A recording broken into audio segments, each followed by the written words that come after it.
Hi hello everyone అందరికీ నమస్తే. అందరు ఎలా ఉన్నారండి? బాగున్నారా? నేనైతే చాలా బాగున్నానండి. ఈరోజు ఈ వ్లాగ్ అయితే స్కిప్ చేయకుండా చూడండి. ఈ వ్లాగ్ అయితే మోస్ట్ రిక్వెస్టింగ్ వీడియో. చాలామంది నన్ను కామెంట్స్లో అడుగుతూ ఉన్నారు.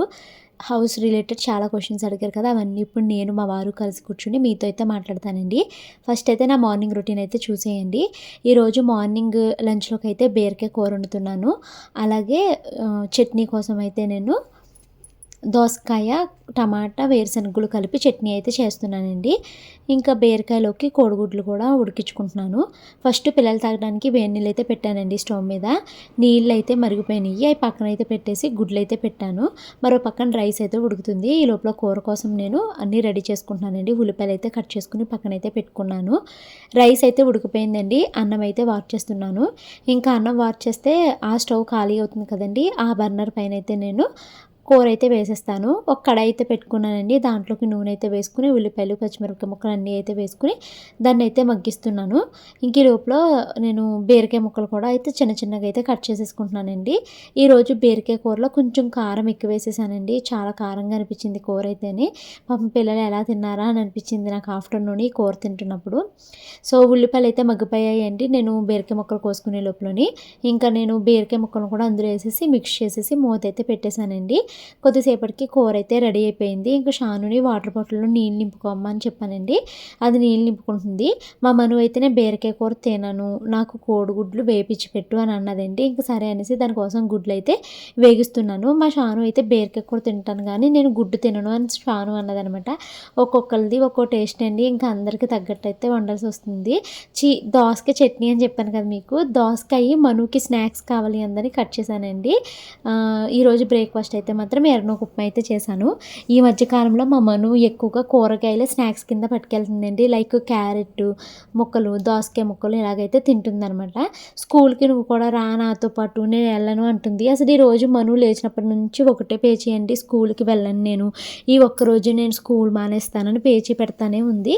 బట్ గట్టి కసురుకుంటే ఇంక ఏడుపు ముఖం వేసుకుని స్కూల్కి అయితే వెళ్తుంది. పిల్లల్ని స్కూల్లో దింపేసాక నేను మీ వారు కలిసి మాట్లాడతాం. హాయ్ అండి. ఈ వీడియో కోసం అయితే చాలామంది వెయిట్ చేస్తున్నారండి. మేము ఇల్లు కొన్నప్పటి నుంచి చాలామంది చాలా క్వశ్చన్స్ అడిగారు. రిజిస్ట్రేషన్ ప్రాసెస్ చెప్పండి, మీరు ఎంత హోమ్ లోన్ తీసుకున్నారు, ఇంట్రెస్ట్ రేట్ ఎంత ఈఎంఐ కడుతున్నారు అని ఇలాగ చాలా క్వశ్చన్స్ అయితే అడిగారండి. సో ఈరోజు మేము ఆ క్వశ్చన్స్ అన్నిటికీ ఆన్సర్ అయితే చెప్తామండి. మా వారు ఇప్పుడే ఖాళీగా దొరికారు. సో అందుకనేసి ఇప్పుడైతే వీడియో అయితే స్టార్ట్ చేశానండి. సో ఫస్ట్ స్టార్టింగ్ నుంచి మొదలు పెడదామండి. శ్రీవారి ఫస్ట్ క్వశ్చన్, హౌస్ కొనాలి అని ఎప్పటి నుంచి అనుకున్నారు, ఎన్ని ఇల్లులు చూసారు అనేసి అడుగుతున్నారు. 2019 డిసెంబర్కి నాందేడ్ నుంచి వచ్చాము. సో అప్పుడు మేము మెట్టుగూడలో అద్దుకునేవాళ్ళం. అప్పుడే అనుకున్నాం ఇల్లు కొందాం చూద్దామని. ఇంకా అదే అప్పుడు అదే పొలం ఏదో అమ్మితే డబ్బులు వచ్చినాయి 11 లక్షలు లాగా. అది కొందాం అనుకున్నాం. అప్పుడు 40 lakhs అలా చెప్పారు. ఈలోపు కోవిడ్ కూడా వచ్చేసింది. అంటే అంతకుముందే మనం లోన్ ఒకటి, పర్సనల్ లోన్ ఒకటి ఉండిపోయింది. నెలకి ఆల్మోస్ట్ 25,000 25 to 30,000 లోన్ కట్ అయిపోయేది. సో అందు గురించి కొంత మళ్ళీ భయపడ్డాం ఇల్లు కొనడానికి కొంత. సో 20 అంతే, ఈలోపు కోవిడ్ కూడా వచ్చేసిందిలే 2020. సో కోవిడ్లో ఇంక ఇల్లు గురించి ఆలోచించలేదు మళ్ళీ పెద్ద. 6 నెలలు 7 నెలలు మీ ఇంటి దగ్గర ఉండిపోయాం కోవిడ్. ఆ సంవత్సరం, కోవిడ్ సంవత్సరంలో ఇల్లు గురించి ఆలోచించలేదు ఇంకా. అంతే ఇంకా 21లో మళ్ళీ ఇంకా చూడడం మళ్ళీ అంతే. 23 నుంచి మొదలెట్టాం మళ్ళీ 23 నుంచి మొదలెట్టామా అంతే. అంతే మధ్యలో ఆపేసాం ఇంకా. సో ఇల్లు కొనాలి అని మేము 2020 నుంచి అనుకుంటండి. మేము మహారాష్ట్ర నుంచి హైదరాబాద్ ట్రాన్స్ఫర్ వచ్చాము. అప్పుడు కూడా అంత ఆలోచన రాకపోదులే. సడన్గా పొలం అమ్మేసాము. 11 lakhs క్యాష్ మా చేతిలో ఉంది. సరే ఈ 11 lakhs మన చేతిలో ఉంటే ఎక్కడైనా ఖర్చు పెట్టేస్తామేమని భయం వేసి ఇల్లు కొందాము అని అనుకున్నాం అనమాట. సో అప్పట్లో మన ఇద్దరు బడ్జెట్ ఎంత పెట్టుకున్నాం మనం, 30 lakhs వరకు అనుకున్నాము. 30 to 40 కూడా అనుకోలేదు, అసలు 30 అనుకున్నాము. 30లో ఒక 2 BHK కొనుక్కోవాలి అని అనుకున్నామండి. సో అప్పుడు పక్కన అంకులు రియల్ ఎస్టేట్ బిజినెస్ చేస్తారనమాట. ఆయన కొత్తది ఇప్పుడే వెంచర్ వేశారు, 40 lakhs అనేసి చెప్పారనమాట. చెప్తే అమ్మో 40 lakhs మేము 20 lakhs అరేంజ్ చేయాలంటే కింద పైన పడాలి అనేసి మేమిద్దరం అనుకున్నాము. సో మనకి ఇల్లు మాట మర్చిపోదాము, ఇప్పుడు ఈ లోన్స్ మళ్ళీ కొత్త లోన్ ఇవన్నీ మన వల్ల కాదు అనేసి అప్పుడైతే ఆపేసామన్నమాట. సో అప్పుడు మొదలుపెట్టామండి, 2020లో మొదలుపెట్టాము. మళ్ళీ మధ్యలో కోవిడ్ రావడము, మధ్యలో 2 years ఇల్లు కోసం ఏమీ ఆలోచించలేదు మేము. మళ్ళీ 2023 ఎండింగ్ నుంచి అంటే డిసెంబరు మళ్ళీ ఆ టైం నుంచి ఇల్లు కొనాలి అన్న ఉద్దేశంతో మళ్ళీ వెతకడం అయితే స్టార్ట్ చేసామన్నమాట. సో ఎతకడం స్టార్ట్ చేసిన తర్వాత ఎన్ని ఇల్లులు చూసారు? స్టార్టింగ్ అయితే ఫస్ట్ మన ఇద్దరికి కూడా ఇండివిజువల్ హౌస్ మీదే ఉండేది. ఇద్దరం ఇండివిజువల్ హౌస్, అది కూడా 80, 90 అలా ఉప్పల్లో పిర్జాది కూడా అలా ఆ ఏరియా వరకు కూడా వెళ్ళాము. కోంపల్లి అన్నీ వెళ్ళాము. 80, 90కి వచ్చేవే. అవును, ఇండివిజువల్ హౌసెస్. కోంపల్లిలో అయితే మనకు అపార్ట్మెంట్ 2 BHK 50-60 lakhs కూడా వచ్చేస్తుంది. అదే ఇండివిజువల్ అయితే 80 lakhs 90 lakhsకి చిన్నది G+1 అలా కూడా వచ్చేసిందండి. పీర్జాది కూడా సైడ్ అయితే అసలు నాకు ఆ ఇల్లు ఎంత నచ్చేసిందంటే, G+1 చూసాము, బ్రాండ్ న్యూ, చాలా బాగుంది. నేను మా వారిని ఓకే చేసేద్దాం అని కూడా అన్నానండి. కాకపోతే చాలా దూరం, ఈయన ఆఫీస్కి దూరము, పిల్లలకి స్కూల్ ఇబ్బంది. సో ప్లస్ ఇంకా ఏంటంటే భయము, ఏరియా అసలు ఇప్పుడే డెవలప్ అవుతుందండి. అక్కడ ఇల్లు కట్టేసి అలా వదిలేశారు అంతే. ఆ ఇంట్లో మనము ఏమైపోయినా ఎవ్వరు మనని చూసేవాళ్ళే ఉండరు, అంత భయం వేసింది అనమాట. అంత లోపలికి అది G+1 90 lakhs చెప్పారు. సో బాబు వద్దు, ఏ దొంగలు పడ్డా మనం అయిపోతాము, వద్దు అనేసి అది ఆపేసామన్నమాట. సో మళ్ళీ తర్వాత ఎన్ని ఇల్లులు చూసాను శ్రీవారు మనం? తర్వాత సెకండ్స్ లో చాలా చూసాం, సెకండ్ హ్యాండ్ కొందామని. అవి కొద్దిగా ఎక్కువ రేటే చెప్పేస్తున్నారు బాగా. మేము ఏమనుకున్నామంటే మనం ఇల్లు కొనాలి, కంఫర్ట్ మెయిన్ అనుకున్నాం. మేము ఎక్కడికో తక్కువ రేటుకి వస్తుంది కదా అని కోంపల్లి లేకపోతే ఉప్పల్కి ఇంకా లోపలికి ఇలా వెళ్ళొద్దు. మనం సెకండ్ హ్యాండ్ అయినా పర్వాలేదు, పాత ఇల్లు అయినా పర్వాలేదు, మనకి ఒక 50 లక్షల్లో దొరికేస్తుందేమో అని పాత ఇల్లే తీసుకుందాము, పిల్లల స్కూల్కి దగ్గర తీసుకుందాము అని అనుకున్నాము. ఈ ఇల్లు అమ్మేస్తే ఇదే కొందామని ఎన్నిసార్లు అడిగామనండి. ఇంక ఈ ఏరియాలోనే చాలా ఇల్లు అయితే వెతుక్కున్నాం, ఎందుకంటే ఈయన ఆఫీస్కి దగ్గర, మా షానుమనుకి స్కూల్ దగ్గర. సో ఇంకా అలా అనుకున్నాము. సరే అని ఎన్ని పాతిల్లు అనుకున్నారు, వాకింగ్కి వెళ్ళేవాళ్ళం ఇద్దరును. ఎక్కడైనా హౌస్ ఫర్ సేల్ అని బోర్డు కనిపిస్తే వాకింగ్ మానేసి ఫస్ట్ ఆ ఇల్లు చూసొచ్చేవాళ్ళం అనమాట. చూసొచ్చిన తర్వాత హౌస్ చాలా బాగుంది, హౌస్ కాస్ట్ ఎంత అని అడిగితే 1,20,00,000, 1,30,00,000, 90 లక్షలు, ఇంకా అసలు 1,30-40 లక్షలు. సరే ఎన్ని ఇయర్స్ ఓల్డ్ ప్రాపర్టీ అంటే 30 years old, 20 years old property అని చెప్పేవారు అనమాట. సో 1,00,00,000 రూపాయలు ఇచ్చి ఇంత పాతిళ్ళు కొనుక్కోవాలా అనేసి నాకు అనిపించిందండి. సో తర్వాత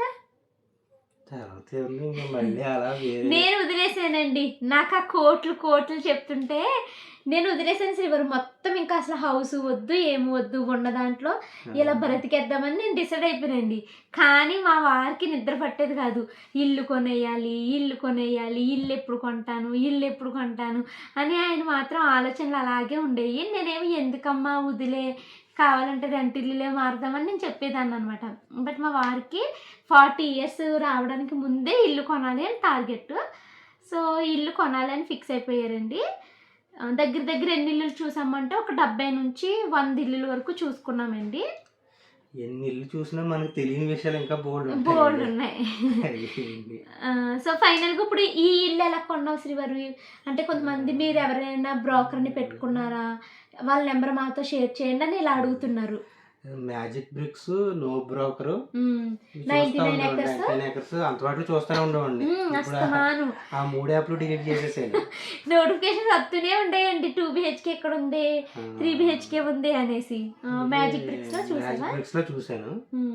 సో వెళ్ళాను, చూడగానే నాకు మెయిన్ వెంటిలేషన్ బాగా నచ్చింది. నాకు నచ్చింది, ఇంక మనసుకు వెంటిలేషన్ నచ్చింది. మనం ఎప్పుడు చూసామంటే April 24th వెళ్ళామండి ఇల్లు చూడడానికి. ఆ రోజు సాటర్డే వెళ్ళామన్నమాట.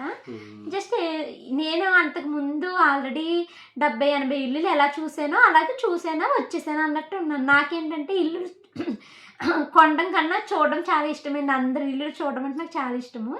సో అలాగే చూద్దాము అనేసి వెళ్ళానమాట. ఇంత సీరియస్ డెసిషన్ తీసేసుకుంటారని అనుకోలేదండి. 25th చూస్తాకి వెళ్ళాము నైట్. 20 మరి నైట్కి అప్పటికప్పుడు ఏం ఆలోచించుకున్నారో నాకు తెలీదు. 24th నైట్ వెళ్ళాము. 25th ఏం మాట్లాడలేదు నాతోటి, ఇల్లు గురించి అవి ఏం డిస్కషన్ జరగలేదు. 26th డౌన్ పేమెంట్ ఇచ్చి వచ్చేస్తున్నానని ఫోన్ చేశారన్నమాట. నాకు కంగారు వచ్చేసింది. అందుకే ఆ రోజు అంత ఎమోషనల్ అయిపోయాను. ఇంత ₹1,00,00,000 డెసిషను నాతో ఏమి డిస్కస్ చేయకుండా ఇంత సడన్గా ఎలా తీసేసుకున్నాడు మా ఆయన అని నేను చాలా ఎమోషనల్ అయిపోయాను అనమాట ఆ రోజు. సో ఇప్పుడు హౌస్ కాస్ట్ ఎంత అంటే ఆల్మోస్ట్ 1 CR కూడా పడతాయి తర్వాత. 1 CR ప్లస్ ఏనండి హౌస్ కాస్ట్ అయితేని. సో ఇప్పుడు మనము స్టార్టింగ్ ఇల్లు కొన్నప్పుడు బడ్జెట్ ఎంత అనుకున్నాము, ఎంత వరకు వెళ్ళారు అని అడిగారు. స్టార్టింగ్ 60 చాలా రోజులు 60కే ఫిక్స్ అయ్యాం. ఫస్ట్ 30 lakhs అనుకున్నాం. 30 అంటే మళ్ళీ 24, 25 ఆ టైంకి 60 దాకా వెళ్దాం అనుకున్నాం. ఇంకా 60లో దొరుకుతాయి, దూరం వెళ్ళాల్సి వస్తుంది, కోంపల్లెట్ వెళ్ళాల్సి వస్తుంది. 60 తర్వాత మళ్ళీ చాలా మనసుని రాయి చేసుకుని 80కి వెళ్ళాము. చాలా కష్టపడ్డామండి మేము. లక్షలు పెరిగే కొద్దీ బాబోయ్ లక్షలు పెరిగిపోతున్నాయని 60 నుంచి 80 lakhsకి స్ట్రాంగ్ అవ్వడానికి చాలా టైం పట్టింది మా ఇద్దరికి. తర్వాత పాతిల్లే 1,50,00,000 అలా చెప్పేస్తున్నప్పుడు కొత్త ఇల్లుకి పెట్టొచ్చు అని అనిపించింది అండి. మొన్న ఒకరు కామెంట్ పెట్టారు శ్రీవారు, ఈవిడి అంత మోసము, స్టార్టింగ్ వీడియోలోని మేము 30 లక్షలు 40 లక్షల బడ్జెట్ అనుకుంటున్నాం అన్నదే, ఇప్పుడేమో 1 CR ప్లస్లో ఇల్లు కొనేసింది, ఈవిడ అన్ని అబద్ధాలు చెప్తుంది, ఈవిడ నేను నమ్మొద్దు అని ఒక ఆవిడ కామెంట్ పెట్టింది. అసలు మనము మీరు నమ్మరండి, 30 lakhs అంటేనే గుండె ఇలా ఉండేది నాకు. తర్వాత అతి కష్టం మీద 50 lakhs వరకు వచ్చాము. మళ్ళీ అతి కష్టం మీద 80 లక్షలకి ఓకే ఎక్కడ చూసినా దొరకట్లేదు, 80 లక్షలు పెట్టాలి తప్పదని అనిపించింది.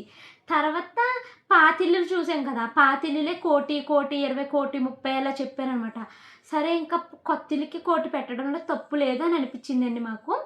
సో 3 BHK అవ్వడం వల్ల 2 BHK అయితే 80కి వచ్చేద్దునేమో, 80 లోపు అంతా అయిపోదు. ఇంకా ఒకసారి మనకి ఇల్లు సరిపోవట్లేదు, సరిపోవట్లేదండి మాకు. సో ఇంకా అతి కష్టం మీద 1,00,00,000కి మనసును ఒప్పించుకుని ఆ ఇల్లు అయితే కొన్నామండి. నేను ఏదున్నా నిజంగా మాట్లాడతాను, అసలు నాకు అబద్ధం చెప్పడం అంటే అసలు నచ్చదు. చిన్న చిన్న అబద్ధాలు కూడా మా ఆయన్ని అన్నీ ఉనక శ్రీవారు ఇద్దరికి గొడవ అయిపోద్ది అనమాట.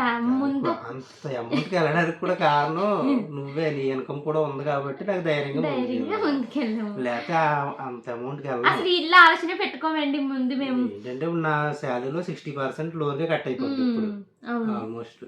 మిగిలిన 40%తో అడ్జస్ట్ అవ్వాలి. బట్ నీ ఇన్కమ్ కూడా ఉంటుంది కాబట్టి అంత భయం ఉండదు. ఈయన సాలరీతో 60% లోన్కి వెళ్ళినా కూడా మేము 40%తో మేము అడ్జస్ట్ అయిపోవచ్చండి, మాకు సరిపోతుంది. ఎందుకంటే నేనేమి అంత ఖర్చులు పెట్టే రకం కాదు, మా ఆయన అస్సలే ఖర్చులు పెట్టరు. మేము పిల్లలిద్దరిని గవర్నమెంట్ స్కూల్లోనే చదివిస్తున్నాం కాబట్టి మాకు మేనేజబుల్లే. కాకపోతే అసలు ఒక 4-5 సంవత్సరాల క్రిందకి పడిపోతాం అనమాట. అంటే ఒక డ్రెస్ కొనుక్కోవాలన్నా ఆలోచించాలి, పిల్లల్ని పార్కుకి తీసుకెళ్ళాలన్నా ఆలోచించాలి, ప్రతిదీ అడ్జస్ట్మెంట్లు అనమాట. ఎందుకంటే ఒకటి కొన్నాము అంటే ఒకటి సాక్రిఫైస్ చేయాల్సి వస్తుంది. అసలు కొంటాకి ఉండదు, ఇల్లు కొన్నామంటే ఇంక అన్ని సాక్రిఫైజ్లే. కాకపోతే అంత ధైర్యంగా దిగడానికి రీజన్ ఏంటంటే ఎంతో కొంత నాది వస్తుంది కాబట్టి ఆయన మొత్తం ఖర్చు పెట్టినా నాది కొంచెంగా సేవింగ్ అయినా చేసుకోవచ్చు అన్న ఉద్దేశంతో తను ధైర్యంగా అయితే దిగారనమాట. ఇద్దరం ఒకరినొకరు అన్నేసుకుని ధైర్యంగానే దిగామండి ఈ విషయంలో అయితేని. అందుకే చెప్తాను, ఇంకొక సోర్స్ ఆఫ్ ఇన్కమ్ ఖచ్చితంగా ఉండాలి ఇంట్లోని, ఒక్కటి సరిపోదండి ఇప్పుడు రోజుల్లో. సో కొత్త ఇల్లు వర్సెస్ సెకండ్ హ్యాండ్ అయిపోయింది, హౌస్ కాస్ట్ చెప్పేసాము. సో ఇప్పుడు మోస్ట్ రిక్వెస్టింగ్ క్వశ్చన్ అండి, హోమ్ లోన్ ఎంత తీసుకున్నారు, ఎంత ఈఎంఐ కడుతున్నారు, ఎన్ని ఇయర్స్కి పెట్టుకున్నారు అని అడుగుతున్నారు. హోమ్ లోన్ వచ్చి నేను 80 lakhs తీసుకున్నాను. 80 lakhs 25 years పెట్టాను. నాకు సిబిల్ స్కోరు 750 అబవ్ ఉంది కాబట్టి 7.2 ఇంట్రెస్ట్ మినిమం రేట్ అని చెప్పారు. సో దానికి 25 yearsకి 7.2 ఇంట్రెస్ట్ చొప్పున 57,580 లేదా రౌండ్ ఫిగర్ వేసుకుంటే 58,000 పర్ మంత్ కడుతున్నాం. ఈఎంఐ స్టార్ట్ అయిందా మనకి? స్టార్ట్ అయిపోయింది. ఇది 3 నెల 3 months కట్టినప్పుడు నేను ఇంకా 1 నెల కట్టామనుకున్నాను. ఓకే, సో మీ డౌట్ క్లారిఫై అయింది కదండి. 80 lakhs ఈఎంఐ తీసుకున్నాము, 25 yearsకి పెట్టాము, per month 58,000, rate of interest 7.2%. Okay. Next house కోసము గోల్డ్ లోన్ ఎంత పెట్టారు? గోల్డ్ లోన్ ఇంట్రెస్ట్ ఎంత? 3,80,000, 3,60,80 ఉంది మొత్తం మీద పెట్టాం. అంటే గోల్డ్ ఎక్కువ ఉంది, అమౌంట్ ఎక్కువ ఇస్తారని అడిగారు. 3,33,000. నువ్వు 30 ఇచ్చుకున్నావు. 3,30,000 అయితే 3,30,000 9.4 ఇంట్రెస్ట్ రేట్ చెప్పారు. అవును. కానీ అది ప్రాసెసింగ్ ఫీజు అవన్నీ కలిపి నేను లెక్క పడితే 10 దాటేసింది. సో 10% అనుకోండి ఇంక ఇంట్రెస్ట్. ఇప్పుడు గోల్డ్ లోన్ కొద్దిగా ఇంట్రెస్ట్ రేట్ ఎక్కువ ఉంది, చాలా ఎక్కువ ఉందండి. ప్లస్ 2.5 lakhs అబో 2 lakhs అబో తీసుకుంటే మన ప్రూఫ్లు గట్రా సబ్మిట్ చేయాలి. మన ఇన్కమ్ ప్రూఫ్ పాన్ కార్డ్స్ ఇవన్నీ సబ్మిట్ చేయాలి. ఇంకా మాకు ఆ టైంలో డబ్బులు అవసరం వచ్చిందండి. మనకి ఎటు చూసినా ఒక 3-5 lakhs వరకు తక్కువ వస్తుంది అనమాట. నా దగ్గర ప్రజెంట్ అప్పుడు ఉన్న గోల్డ్ అంతా తీసుకెళ్ళి అక్కడ పెడితే ప్లస్ గ్రామ్స్ ఎక్కువే ఉంది. గోల్డ్ మీద డబ్బులు ఇవ్వడం తక్కువ ఇచ్చారు, చాలా తక్కువ ఇచ్చారు. 7,500 వేసాడు అంతే. గ్రామ్ బయట ఇప్పుడు గోల్డ్ షాప్కి వెళ్తే 15,000 ఉంటే అక్కడ మాకు ఎంత ఇచ్చారు? 7,000 ఇచ్చారు. సో నేను నా నల్ల పూసలు పెట్టేశాను, ఈయన ఉంగరము, చైను, ఇంకేమేమి పెట్టేసాను, చాలా పెట్టాను. చిన్న చిన్నవన్నీ పెడితే 3,33,000 అయితే వచ్చిందండి.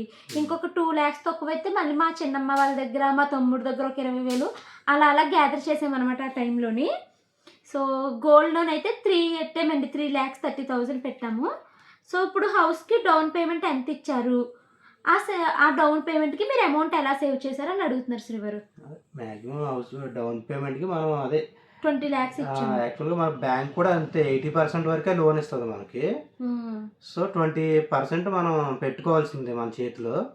సో 20 lakhs ఇచ్చాము అంటే 20 lakhs డౌన్ పేమెంట్ కోసం ఎలా సేవ్ చేశారు అని అడుగుతున్నారు. ఎఫ్డి 10 lakhs ఉండింది మనకి ఎట్లాగో. ఎఫ్డి 10 lakhs, చిట్టు 5 lakhs కంప్లీట్ అయిపోయిందిలేండి. అది కూడా చిట్టు కరెక్ట్ టైంకి వచ్చినాయి మనకి అన్ని. చిట్టు కపిల్ చిట్టులో వేసామండి. చిట్టు అదే 5 lakhs అది వచ్చింది. చిట్టు కంప్లీట్ అయిపోయింది. అందుకే 15 lakhs అయినాయి. గోల్డ్ లోనే 3 lakhs పెట్టాము. అక్కడికి 15, 16, 17, 18 అయ్యింది. ఇంకొక 3 lakhs వరకు మా వారు ఏం చేశారంటే పిల్లల పేరు మీద 15,000 మ్యూచువల్ ఫండ్ పెట్టివారు అనమాట గోల్డ్ కోసము. మొత్తం అవన్నీ అమ్మేశారండి. అవి అమ్మేసి మొత్తానికి ఒక 21 lakh వరకు సేవింగ్స్ అయితే మొత్తం అన్నీ తీసేసారనమాట. మొత్తం సేవింగ్స్ అన్నీ క్లీన్ చేసేసామండి. అప్పుడు ఆ సేవింగ్స్ అన్నీ తీసుకెళ్ళి డౌన్ పేమెంట్ అయితే ఇచ్చేసాము. Registration process and home loan process చెప్పండి అని అడుగుతున్నారు. రిజిస్ట్రేషన్ ప్రాసెస్ వచ్చి మనం బిల్డర్ దగ్గరికి వెళ్తాం కదా, మ్యాక్సిమం మనకు అంత ఇబ్బంది ఉండదు. వాళ్ళే పడతారు, బిల్డర్ బ్యాంక్ వాళ్ళే పడతారు. మనం బిల్డర్ దగ్గరికి వెళ్ళినప్పుడే బిల్డర్ ఆల్రెడీ వాళ్ళ బ్యాంక్ వాళ్ళతో టైఅప్ అయి ఉంటారు అనమాట. అలాగే మన బిల్డర్ వచ్చి HDFC బ్యాంక్తోను, బజాజ్ ఫిన్సర్వ్తోను టైఅప్ అయ్యారు. సో మనకి HDFC వాళ్ళ నెంబర్ ఇచ్చారనమాట. అది మొత్తం process A to Z online చేస్తారు. ప్లస్ బిల్డర్ వాళ్ళకి డాక్యుమెంట్లు ఆల్రెడీ వాళ్ళు సబ్మిట్ చేసేస్తాడు అనమాట. బిల్డర్ దగ్గర నుంచి తీసుకుంటాడు డాక్యుమెంట్లు, ఇంటి డాక్యుమెంట్లు గట్ట అన్నీ కూడా. సో మనకు అంత కష్టమే ఉండదు.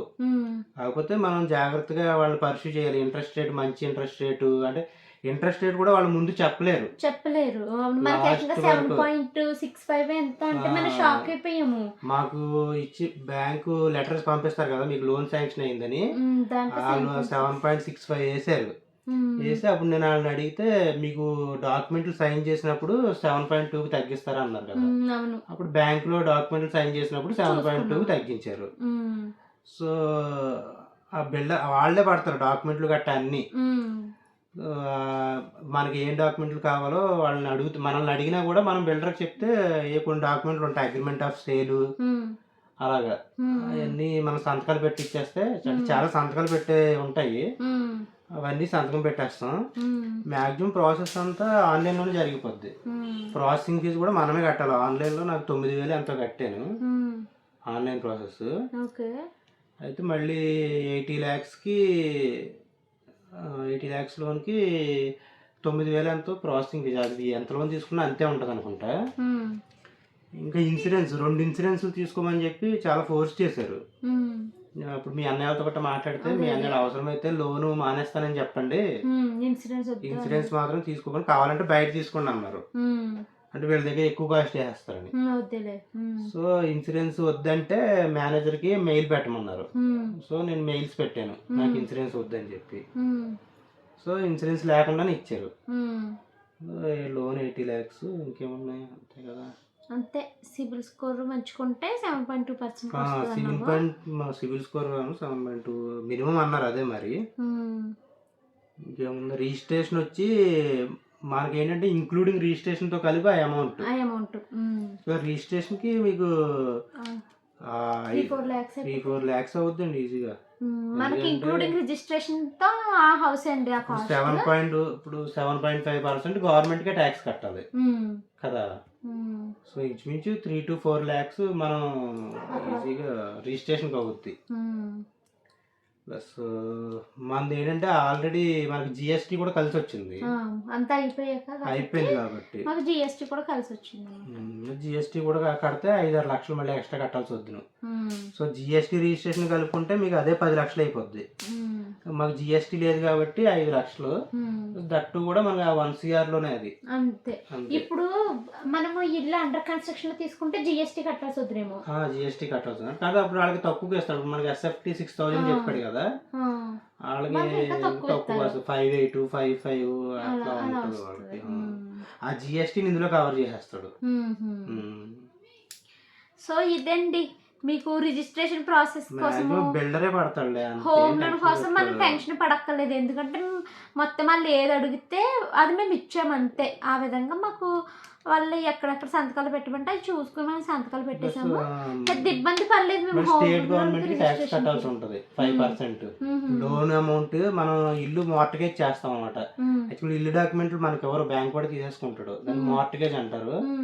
మార్టగేజ్ డీడ్ కి మన లోన్ వాల్యూ మీద 5%. మనం 80,000 తీసుకున్నాం, 80 lakhs తీసుకున్నాం కదా, 40,000 స్టేట్ గవర్నమెంట్ ట్యాక్స్ కట్టాం. ఓకే. ఇప్పుడు మరి మనకి ఇచ్చారా సేల్ డీడ్? అది ఏమి ఇవ్వలేదు, అవన్నీ బ్యాంక్ లో ఉంటాయి. మొన్న జిరాక్స్ ఇస్తారులే. ఇచ్చారు, జిరాక్స్ ఇచ్చారు.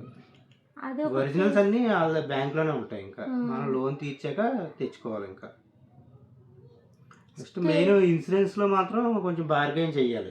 అంతకుమించి ముందుగా ట్యాక్స్ ఇది ఇంట్రెస్ట్ కూడా ఇంట్రెస్ట్ ఈ రెండు మీరు బార్గెన్ చేసుకోవాలి. సో ఇంతేనండి. మీరు హౌస్ కోసం అడిగినవి అన్నీ ఇంతే. ఎక్కువ మంది రిజిస్ట్రేషన్ ప్రాసెస్ కోసమే అడిగారు. రిజిస్ట్రేషన్ ప్రాసెస్కి మేము ఏమి ఇబ్బంది పడలేదు. వాళ్ళకి డౌన్ పేమెంట్ ఇచ్చాక రిజిస్ట్రేషన్కి ఫిక్స్ చేసేసుకోండి అని హోమ్ లోన్ వాళ్ళకి చెప్పేశారు. వాళ్ళు డైరెక్ట్ అటు వచ్చేసారు. మేము ఇటు నుంచి వెళ్ళాము, సంతకాలు పెట్టేసాము, అయిపోయింది. దీంట్లో మేము ఏం పెద్ద కష్టపడింది అయితే ఏమీ లేదు, చాలా సింపుల్గానే అయిపోయింది. సో మీరు అడిగిన అన్ని క్వశ్చన్స్కి అయితే ఆన్సర్ చెప్పాను. మెయిన్ టెన్షన్ అక్కడే పడ్డాము, ఏంటి ఇంకా రావట్లేదు 4 రోజులు అయిపోతుంది. మనకు ప్రాబ్లం అయింది. మనం రెండు లోన్ అప్లికేషన్ చేస్తాం ఒకే బ్యాంక్ కి. ఎందుకంటే ఫస్ట్ ఇప్పుడు మనం లోన్ బిల్డర్ పర్సన్ అని చెప్పాను కదా, నేను బిల్డర్ పర్సన్ తో కాకుండా బయట నాకు తెలిసిన వాళ్ళు ఒకరి దగ్గర నెంబర్ తీసుకుని రెఫరెన్స్ తీసుకుని ఆన్లైన్ లో అప్లై చేయమన్నాడు. చేసేసాను. చేసిన తర్వాత ఆయన నాకు ఫోన్ చేసి మీ బిల్డింగ్ సంబంధించిన డాక్యుమెంట్లు అన్ని ఇవ్వండి అని అడిగాడు. నేను అప్లై చేసిన బ్యాంక్ అతను. నేను వీళ్ళకి ఫోన్ చేసి చెప్తే ఇలా డాక్యుమెంట్లు అన్ని కావాలంటే, ఇప్పుడు మేము అన్ని ఆ డాక్యుమెంట్లు అన్ని ఎక్కడ ఇస్తాము, ఆల్రెడీ మా పర్సన్ ఉన్నాడు, ఆయన కూడా హెచ్డిఎఫ్సి ఆయనే, ఆయనతోనే వెళ్ళండి మీరు, మాకు కన్వీనియంట్ గా ఉంటది, ఆయన కూడా తక్కువ రేటుగా ఇప్పిస్తాడు అని చెప్పారు. అప్పుడు మళ్ళీ ఆయనకి ఫోన్ చేస్తే ఆయన ఇంకో అప్లికేషన్ చేశారు. నా 2 అప్లికేషన్లు ఉండేవి. ఫస్ట్ అప్లికేషన్ క్లోజ్ అవడానికి చాలా టైం పట్టింది. అది క్లోజ్ అయ్యి రెండోది ప్రాసెస్ అవడానికి చాలా టైం పట్టింది. మేము డౌన్ పేమెంట్ ఇచ్చిన కరెక్ట్ గా 1 month కి మాకు రిజిస్ట్రేషన్ అయ్యిందండి. మేము డౌన్ పేమెంట్ 26th ఇచ్చాము, May 27th మాకు రిజిస్ట్రేషన్ అయ్యింది అనమాట. హోమ్ లోన్ రావడానికి మాకు చాలా టైం పట్టింది. అందుకనేసి నేను హౌస్ కొన్నామన్న విషయాన్ని కూడా మీకు లేట్గా అనౌన్స్ చేశాను. సో కాకపోతే డౌన్ పేమెంట్ ఇచ్చిన రోజు నుంచి రిజిస్ట్రేషన్ అయ్యే వరకు మేమిద్దరము ఎంత పడ్డాము అన్నది మా ఇద్దరికే తెలుసండి. అసలు ఇల్లు అనవసరంగా పెట్టుకున్నాం మేము. ఇది చాలా టెన్షన్ తో కూడుకున్నది. అక్కడికి ఫస్ట్ రిజిస్ట్రేషన్ అయిపోయాక ఒక రిలాక్సేషన్ వచ్చేసింది. రిలాక్సేషన్ వచ్చిందని అంత హ్యాపీగా ఉండేదన్నప్పటికీ ఇంట్లో చిన్న చిన్న ప్రాబ్లమ్స్ చూసి దాని గురించి ఎంత టెన్షన్ పడ్డాము. మేమిద్దరం ఎంత గోత్రు అయ్యామో మాకే తెలుసండి. నేను ఎన్నిసార్లు ఏడ్చానో నాకే తెలుసు. నేను ఏడవడం, మీరు బుర్ర పాడు చేసేయడం. గృహప్రవేశం అయ్యాక కొద్దిగా రిలాక్స్ గా ఉంది. గృహప్రవేశం అయ్యాక ఇంకా బాగలేదు, హ్యాపీగానే ఉంది. ఇంకా అంతకు ముందే కొద్దిగా ఇబ్బందిగా అనిపించింది. కానీ ఏదో ఒకటి అసలు తప్పు చేసేసామా, పిల్లలకు స్కూల్కి దూరం, నీ ఆఫీస్కి దూరం, అనవసరంగా కొన్నామా, కొంచెం ఆలోచించాల్సిందేమో. ఏంటో అండి, చాలా గోత్రు అయ్యాం మేమిద్దరమును. అంటే నేను ఒకటే అనుకున్నాను, హైదరాబాద్ లాంటి సిటీలో మనకు ఒక ఇల్లు ఉండాలి అని ఫిక్స్ అయ్యాను. ఎందుకంటే ఇది ఒక మంచి సిటీ, ఇది ఇలాంటి చోట ఇల్లు ఉంటే మనకు కాకపోయినా కనీసం మన పిల్లలకైనా ఉపయోగపడుతుంది. అందుకే ఇంకా అది ఒకటి ఫిక్స్ అయ్యాను మెయిన్. అలాగా మొత్తం మీద అయితే ఇప్పుడు ప్రజెంట్ అయితే హ్యాపీగా ఉన్నామండి. ఇంటీరియర్ వర్క్ చేపిస్తున్నాము. ఆ వర్క్ అయిపోతే ఒక 2-3 monthsలో షిఫ్ట్ అయిపోతామా. October 18 అనుకుంటున్నాం మేమిద్దరమును. మీకు ధైర్యం ఉంటే ఇండివిజువల్ హౌస్ కి వెళ్ళొచ్చు, ధైర్యం ఉండాలి. కాకపోతే ఈ క్వశ్చన్ అడిగారండి చాలా మంది, ఎందుకు 1 కోటి రూపాయలు ఇచ్చి అపార్ట్మెంట్ కొనుక్కున్నావు, ఇండివిజువల్ హౌస్ కి వెళ్ళొచ్చు కదా అన్నారు. అదే చెప్తున్నాను కదా, ఇప్పుడు మన ఊర్లో అనుకో, ఒక వీధిలో ఉన్న వాళ్ళందరూ సపోర్ట్ గా ఉంటారు, మన వాళ్ళు ఉంటారు, అలా ధైర్యం, ఏ ప్రాబ్లం వచ్చినా పక్క వాళ్ళు వస్తారని. అలాగే ఇక్కడ మనం సిటీలో అంత ధైర్యంగా ఉండలేము. ప్లస్ భయం కూడా అండి. మా వారు ఎక్కడికైనా వెళ్ళినా నేను 2 పిల్లలతో నేను ఒక్కదాన్నే ఉండాలి. ప్లస్ ఇక్కడ ఏంటంటే మన సిటీలోని పక్కోళ్ళ పేరేంటి, పక్కోళ్ళు ఏంటి అన్న విషయం కూడా మనకు తెలియదు. అదే మన ఊర్లో అనుకోండి, పెద్దమ్మ, పిన్ని అలా పలకరింపులు పెట్టుకుని చేసుకుంటాం కాబట్టి ఊరు వెళ్తున్నప్పుడు చూస్తూ ఉండండి అని ఇలా అయినా చెప్పి వెళ్ళొచ్చు. కానీ ఇక్కడ అలా కాదు. అంతే ఎందుకు, ఇప్పుడు మేము అపార్ట్మెంట్ తీసుకున్నామా, ఎదురుగుండా ఉన్న వాళ్ళు తలుపు తీరు, పక్కన వాళ్ళు తలుపు తీరు, కాకపోతే సెక్యూరిటీకి మనం అప్రూవల్ ఇస్తేనే లోపలికి పంపిస్తారంటే. ఎవరినైనా మన ఇంటికి ఒకరు రావాలి అంటే నేను ఇక్కడ అప్రూవల్ ఇస్తేనే అక్కడ వాళ్ళు లోపలికి వెళ్తున్నారు. సో ఆ సెక్యూరిటీ కోసం మేము అపార్ట్మెంటే ప్రిపేర్ చేసామండి. ఇండివిజువల్ హౌస్ వద్దనుకున్నాము. అంతే. సో నీకు ఇప్పుడు రిలాక్స్డ్గా ఉందా? ఇప్పుడు షిఫ్ట్ అయిపోదామా ఉందండి. మా వారికి కొత్త ఇంట్లో ఇప్పుడు ఉంటామా అనేసి ఉంది. నాకు కూడా ఉంది. కాకపోతే కొత్త రొటీన్కి అలవాటు పడడానికి మాకు పిల్లలకి చాలా టైం అయితే పట్టొచ్చు. సో అలా అలా అలా జరుగుతుంది. స్టార్టింగ్ అయితే చాలా గోత్రు అయ్యామండి. ఎందుకంటే తప్పు చేసేసామా, తొందరపడి నిర్ణయం తీసేసుకున్నామా, ఇలా చాలా ఆలోచించుకున్నాము. నీకు నేను సపోర్ట్గా ఉన్నానా? కాబట్టి బడ్జెట్ కి అలా కానీ మా ఆయన ఒకసారి తిట్టేసేదానండి, నా నెత్తి మీద తీసుకొచ్చి ఎంత ప్రెజర్ పెట్టేసావు, నేను తట్టుకోలేకపోతున్నాను ఇంత స్ట్రెస్ అని మా ఆయన తిట్టేసుకుంటూ ఉండేదాన్ని. నేను దాని గురించి కూడా కాదు, ఎక్కువ ఇల్లు రిపేర్ గురించి బాధపడలేదు. ఇల్లు కొన్నప్పుడు బాగానే ఉన్నాను కదా, కానీ ఎమోషనల్ అయ్యానండి. ఆ రోజు ఇతను నట్టుకుని ఎంత ఏడ్చానంటే, మనం ఇల్లు కొనేసామా, మనం అన్ఎక్స్పెక్టెడ్గా జరిగిపోయిందేమో. నేను ఆయన పట్టుకుని ఏడుస్తుంటే, నీకు నచ్చలేదా, నచ్చకపోతే వద్దు మానేద్దాం, ఇల్లు మానేద్దాం అంటారు. తింగరుడా, నాకు ఇది హ్యాపీనెస్. నేను నచ్చలేదని కాదు, నేను నమ్మలేకపోతున్నాను, ఇంత సడన్గా ఇల్లు కొనేసామా, మనం ఇల్లు కొనేసామా అనేసి మా వారితో అయితే అన్నాను అనమాట. సో ఇప్పుడైతే ప్రజెంట్ హ్యాపీగా ఉన్నామండి. ఆ ఇంటీరియర్ అయిపోతే మేము షిఫ్ట్ అయిపోతాము. చాలామంది అడుగుతున్నారు, అది ఎప్పుడు కంప్లీట్ అవుతుందో నాకు ఇంకా తెలీదు. నేను ఆ ఇంటీరియర్కి సంబంధించిన వీడియోస్ కూడా కమింగ్ బ్లాగ్స్ అయితే వస్తాయి. సో ఇదండి ఈరోజు వీడియో. ఈ వీడియో నచ్చితే లైక్ చేసి కామెంట్ చేయండి. Thank you so much for watching this video. Bye bye. Say bye.